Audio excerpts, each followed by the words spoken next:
Hello students, आज हम पढ़ेंगे 9th क्लास की साइंस की 71st वर्कशीट, जिसका टॉपिक है हम बीमार क्यों होते हैं। नया चैप्टर शुरू हो रहा है बच्चों, और यहाँ हम पढ़ेंगे स्वास्थ्य और इसका महत्व। देखो, बहुत लंबे समय से कोरोना कोविड-19 चल रहा है ना। और बहुत से स्वस्थ व्यक्ति कोविड-19 की वजह से बीमार हो रहे हैं या उनकी मृत्यु भी हो रही है। अब इसके क्या कारण हो सकते हैं कि एक बहुत स्वस्थ व्यक्ति है और वो बीमार हो गया। आओ जानते हैं। देखो, कोविड-19 के फैलने के दो प्रमुख कारण हैं।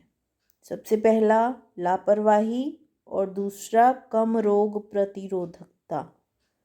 ठीक है, लापरवाही हम कब करेंगे? जब हम हैंड वॉश नहीं करेंगे, मास्क नहीं पहनेंगे या डिस्टेंस बनाकर नहीं रखेंगे। दूसरा है कम रोग प्रतिरोधकता। ये तब होती है जब हमारा शरीर या तो बीमार है या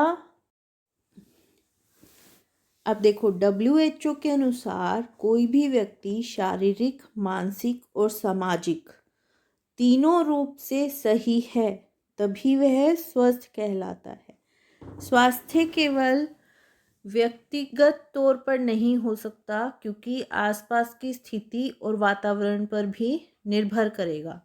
साथ ही साथ सामुदायिक और व्यक्तिगत सफाई रखना कोरोना जैसी बीमारी फैलने से रोकने के लिए हमारी सामाजिक जिम्मेदारी है। अब देखो, यहाँ पर 3 तरह के स्वास्थ्य की बात की: मानसिक स्वास्थ्य, शारीरिक स्वास्थ्य और सामाजिक स्वास्थ्य। जब व्यक्ति की सोच सही है, उसके दिमाग में गलत विचार नहीं चल रहे हैं, तो वो मानसिक रूप से स्वस्थ कहलाएगा। चिंता ना हो, कोई तनाव ना हो। इसी तरह से शरीर सक्रिय है, रोग मुक्त है, तो शारीरिक स्वास्थ्य है। और जब आसपास के लोगों से मेल जोल है और संवाद है, यानी कि बातचीत है, तो व्यक्ति सामाजिक रूप से स्वस्थ माना जाएगा। और जब तीनों रूप से स्वस्थ है, तभी उस व्यक्ति को स्वस्थ कहा जाता है। अच्छे स्वास्थ्य के लिए कुछ प्रमुख आवश्यकताएं हैं, जैसे स्वस्थ आहार, संतुलित आहार, व्यक्तिगत और सामाजिक स्वच्छता, सक्रिय जीवन शैली, नियमित व्यायाम, स्वास्थ्य के प्रति जागरूकता, अच्छा शारीरिक और सामाजिक वातावरण जहाँ पर सफाई हो, कचरा प्रबंधन सही हो और स्वच्छ जल उपलब्ध हो, अच्छे भोजन की उपलब्धता हेतु आर्थिक स्थिति भी अच्छी होनी चाहिए, यानी कि पैसा भी होना चाहिए। अब अच्छे स्वास्थ्य का महत्व क्या है? यह हमारी कार्य क्षमता को बढ़ाएगा और अनेक गतिविधि करने में हमारी मदद करेगा।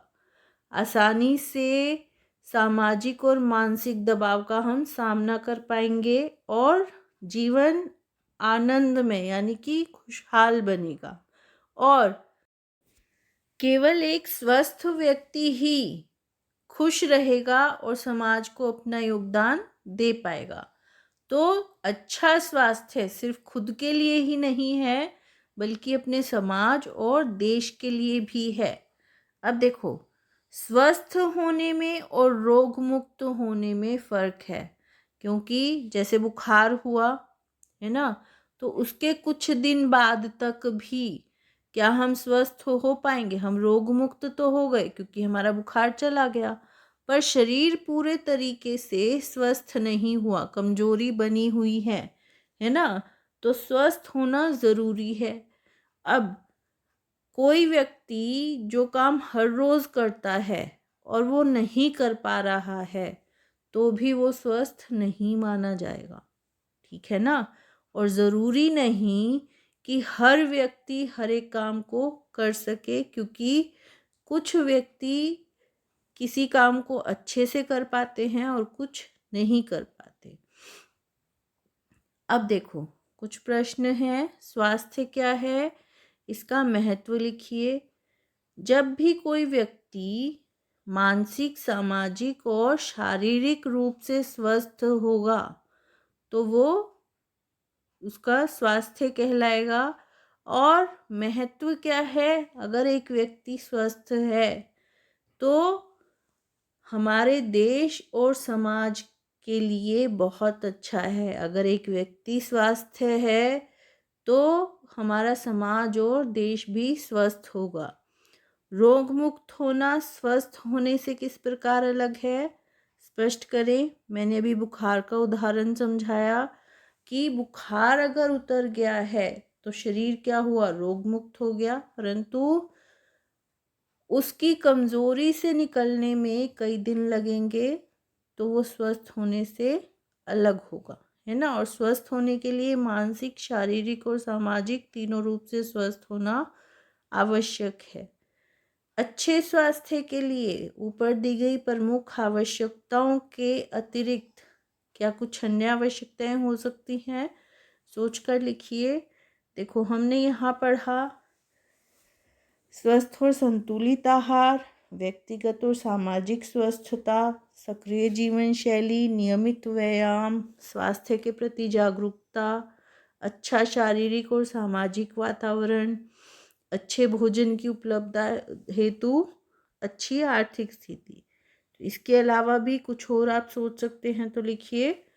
स्वास्थ्य का मानसिक, सामाजिक व भावनात्मक पहलू क्या है, स्पष्ट कीजिए।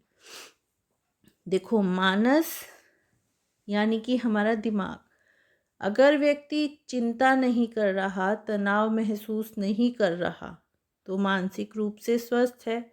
और ये तभी पॉसिबल हो पाएगा जब उसका शरीर स्वस्थ है। अगर शरीर स्वस्थ है तो दिमाग से चिंता और तनाव दोनों ही गायब हो जाएंगे, क्योंकि व्यक्ति हर कार्य को करने में सक्षम होगा।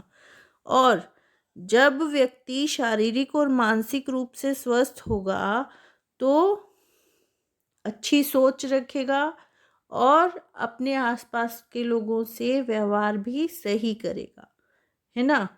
तो मानसिक, सामाजिक और भावनात्मक पहलू व्यक्ति के स्वास्थ्य के लिए बहुत महत्वपूर्ण है। ठीक है बच्चों, ये थी हमारी आज की वर्कशीट। आई होप आपको समझ आई होगी और अब आप इसको आसानी से कर पाओगे। Thank you.